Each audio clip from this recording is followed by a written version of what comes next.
Hey, what's up, guys? Best and West here, and today I wanted to talk about a concept that came up on Reddit not too long ago. This idea of buffering, which, to sum it all up, is the idea that you're purposely losing your first matchup, which is a pretty close matchup, to to build up energy for your next Pokemon, so that they can get an advantage on energy. So you're losing a Pokemon to get the energy advantage on the next Pokemon. Um, so in my opinion, I don't think this is always a viable strategy.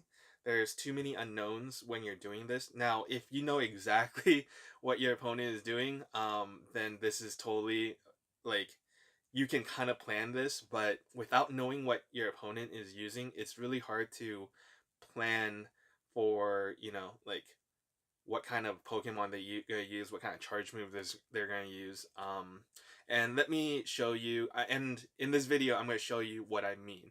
There's an instance where I battled one of my friends, and we started off with the same Pokemon, and I ended up winning the match, even though um I end up winning the match, even though like I won the first matchup. And I can show you exactly what I mean. Let's go to the footage. Okay, guys, so the matchup we have right now, I'm playing my friend Zayzilla, and he's a pretty good trainer, and we have pretty similar. I would say we're close on skill level. Sometimes he's better, sometimes I'm better, but pretty much I'm playing him, just getting some practice battles in. And so you'll see in this matchup that our first our first match, our first matchup is going to be Lantern versus Lantern.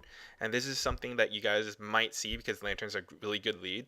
And it's a pretty even matchup, right? It's actually more based on just luck and how much you can tap, maybe. So he gets his Thunderbolt off, and then I'm going to take it. And then he's going to take my Thunderbolt in the face. So we should still be pretty even, right? Either way, it's not gonna be much of a difference. We're both gonna do neutral damage to each other. We're both pretty close to 1500. So I decide to shield this Thunderbolt, and as I expect, I'm expecting him to shield this Thunderbolt as well. Um, so we go back and forth again, and I think I end up knocking him out with a water gun.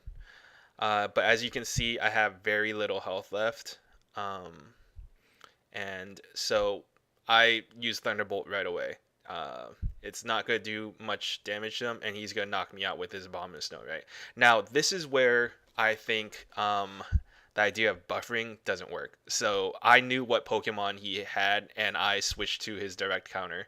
And then when he switched, I switched to what I think he's going to pick. I knew he was going to pick a flying Pokemon or something that would counter my Skarmory. So I picked something that would counter his Pokemon, which was a Lapras. That was kind of like a luck kind of thing, but I knew he was going to switch, but I had the switch advantage. So I go ahead and switch to Lapras, which takes care of Skarmory. He switches back to Bomb and Snow. That's his last Pokemon. My Lapras goes down, but again, I have this Skarmory in my back pocket, and this will deal just super effective damage, and that's the round. Okay, guys, so that was just an example of how buffering, as he mentions it, does not work. Um, as you saw, like by by losing your first matchup on purpose, you have to bring in a Pokemon to gain that energy. Now, your opponent can bring in a direct counter to that Pokemon. If it's a direct counter, you have to switch, otherwise you're gonna get eaten alive, right? So then you switch in your Pokemon, and then your opponent has a switch advantage, so they can bring in another direct counter to that Pokemon. Maybe not a direct counter, but another counter, like a good counter to that Pokemon. So like I feel like you just can't count on this extra energy gain. It's something that can't be planned for because you don't always know what your opponent's going to bring in.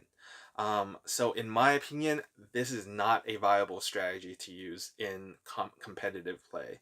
unless you know exactly what your opponent's using and you know exactly how they're going to shield. It's just too unpredictable.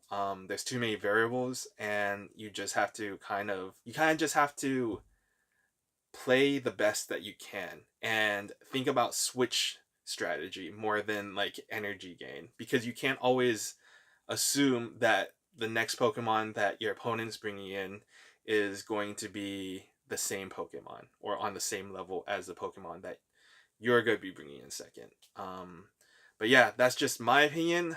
Try it yourself. Let me know what you guys found out in the comment section below. But yeah, until next time, guys, this is Best in West. I'll catch you guys later.